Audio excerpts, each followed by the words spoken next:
Buenas tardes, bienvenidos a este conversatorio. Vamos a abordar la temática de la desigualdad y la falta de oportunidades en la educación. El día de hoy se encuentran mis compañeros Clarena Trujillo, Paola López, Alfred Sarmiento y Catherine Rivera. Vamos a abordar este tema desde el siguiente lineamiento. El primero va a ser la educación como instrumento de control político y el clientelismo. Bueno, cuando analizamos la precariedad de la educación nos damos cuenta de que esto como tal no es un accidente, sino es un modus operandi que beneficia a sectores políticos y económicos, no solamente en Colombia, sino a nivel mundial. Específicamente en el caso colombiano, la MOE ha evidenciado que los lugares que tienen baja escolaridad son donde es más propenso el voto amarrado. O sea, la falta de educación hace que sea más fácil la compra de votos o el intercambio por favores, porque no hay un pensamiento crítico y por ende no se dimensiona la utilidad del voto a conciencia. Yo les voy a hablar de los colegios en concesión. Esto tiene algo particular, que si estos colegios tienen un puntaje, lo mide el ICFES, si tienen un buen puntaje, pues pueden hacer participación de esto.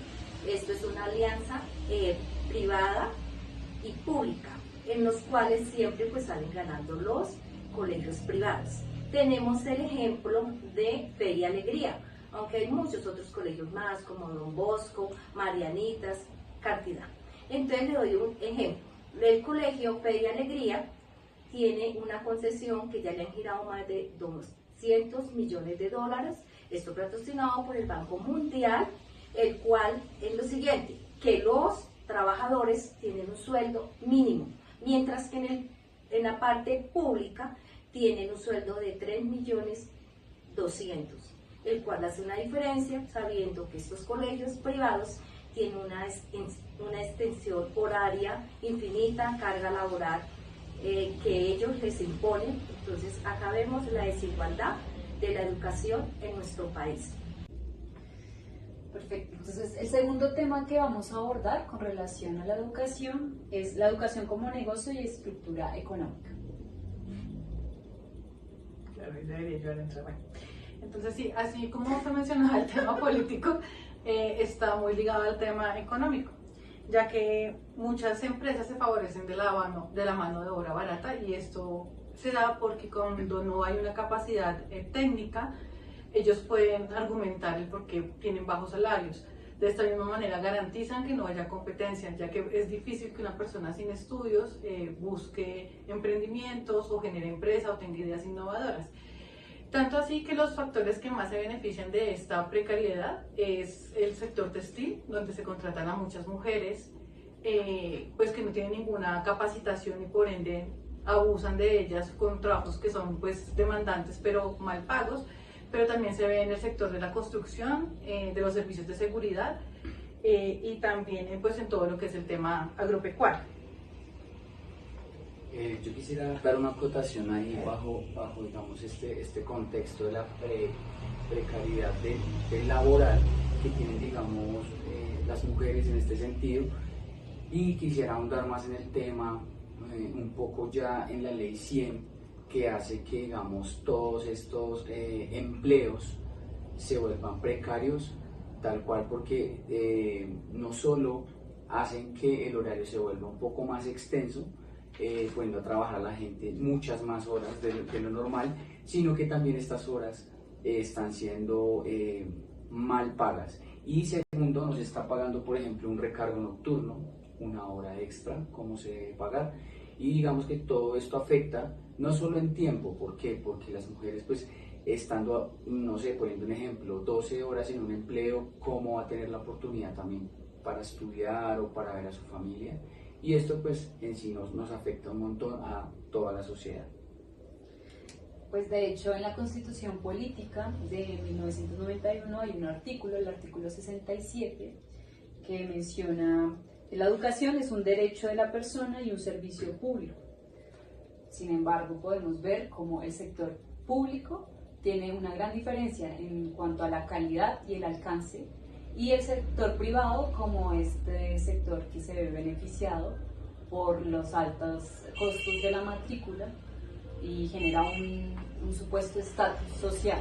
También podemos ver que el Banco Mundial patrocina muchos grupos educativos, como les puedo informar acá, como son las universidades Javeriana, Los Andes, El Rosario y muchas más que se han lucrado de las universidades públicas, como es el programa Serpilo Paga, que fue fundado en el año 90 y hasta el momento siguen unos pocos porque muchas personas desertaron, ya que esto fue un programa todo lo más para beneficiar a las universidades privadas.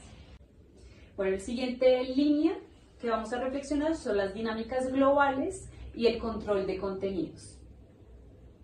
Bueno, digamos que teniendo en cuenta que la educación es un pilar fundamental para todas las sociedades, vemos como en Colombia se siguen algunos patrones que también se manejan a nivel global, como por ejemplo, no yendo muy lejos, la UNESCO.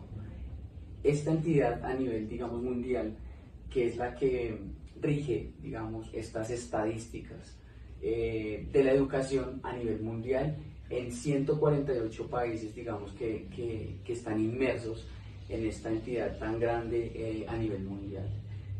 Esto, digamos, que perjudica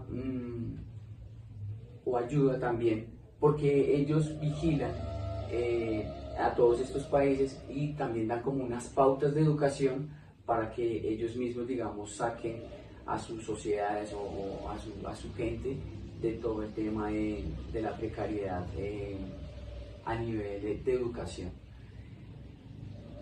Dentro de esa temática, pues vemos que hay otro negocio que se desprende de la educación y es la calidad y quién da los rankings a las universidades y a los colegios para sostener ese estatus de diferenciar lo privado sobre lo público.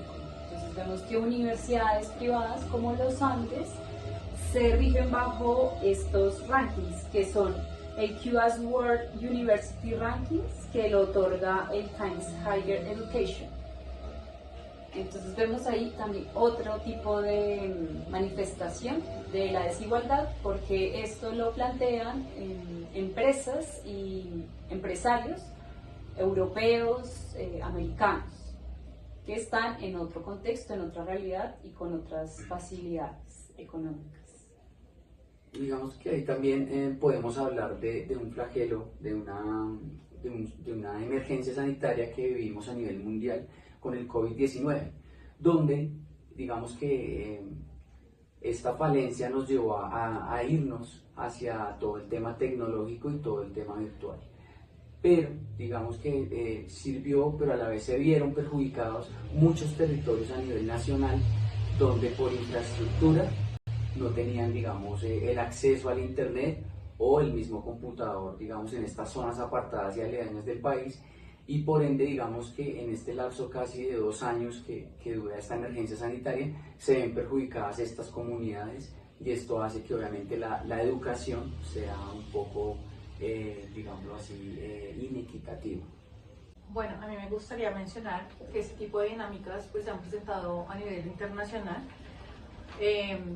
Momentos, digamos, históricamente muy relevantes, uno actual que es el régimen talibán que prohíbe, digamos, la educación a niñas y mujeres, y pues esto lo está documentando los derechos humanos todo el tiempo, y también el apartheid que se vive o se vivió de manera muy fuerte en Sudáfrica, pero que aún se vive en unas poblaciones africanas, y es donde se le enseña a la población negra solamente actividades manuales, o se evita que tengan pensamiento crítico que puedan llevar a la movilización social. Y pues finalmente quería mencionar también que no solamente esto pasa, digamos, en regímenes autoritarios, sino también en democracias. Y un caso muy importante por mencionar sería el de Estados Unidos, con el caso del Corinthian College, donde se les vendió a los jóvenes una forma de educación en la que muchos se vieron endeudados, pero sus títulos como tales no eran de calidad ni eran válidos. Esto con una falsa promesa de empleo. Entonces lo que se obtuvo fue un enriquecimiento de una empresa a costa del endeudamiento de personas que tenían la ilusión, digamos, de que con una educación pudieran tener una mejor calidad de vida. Perfecto, entonces, bueno, hemos llegado al final y podemos reflexionar sobre la defensa de la educación pública y de calidad. Representa un desafío directo para quienes basan su poder en la desinformación y la dependencia y la inequidad. Para cerrar, les pido a cada uno de mis compañeros que hagan una pequeña reflexión sobre la educación. Bueno, supuestamente la educación privada siempre nos ha vendido la idea que la educación privada es de mejor calidad que cualquier otra como la pública. Y pues no es así. Eso sí depende de la persona a quien le pregunte, pero especialmente yo le puedo decir que la educación pública es mucho mejor. ¿Qué falta? En lugar de estar destinando esos rubros a las entidades privadas, debían de más bien tener invertirlo en nuestra educación.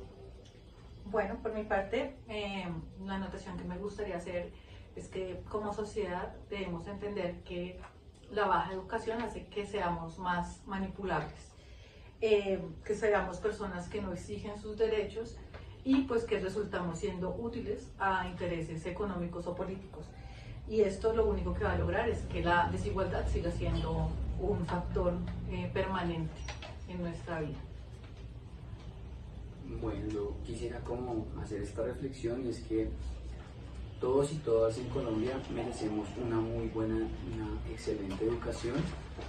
Como lo acotaba mi compañerita Clarena, se hace ver que la educación privada es la mejor cuando la educación pública, y sin ponerlo muy lejos, la Universidad Nacional a Distancia, son una de las mejores universidades de Colombia y es la mejor educación, donde nosotros también somos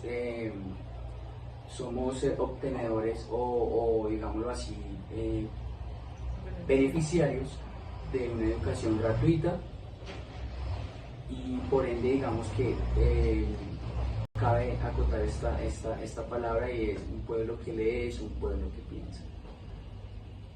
Bien, para mí la educación crítica y alternativa juega un papel crucial en el conocimiento, en la democracia, y es fundamental mantener esa educación pública de calidad que fomenta la cultura, las artes y preserva la cultura. Gracias por su atención.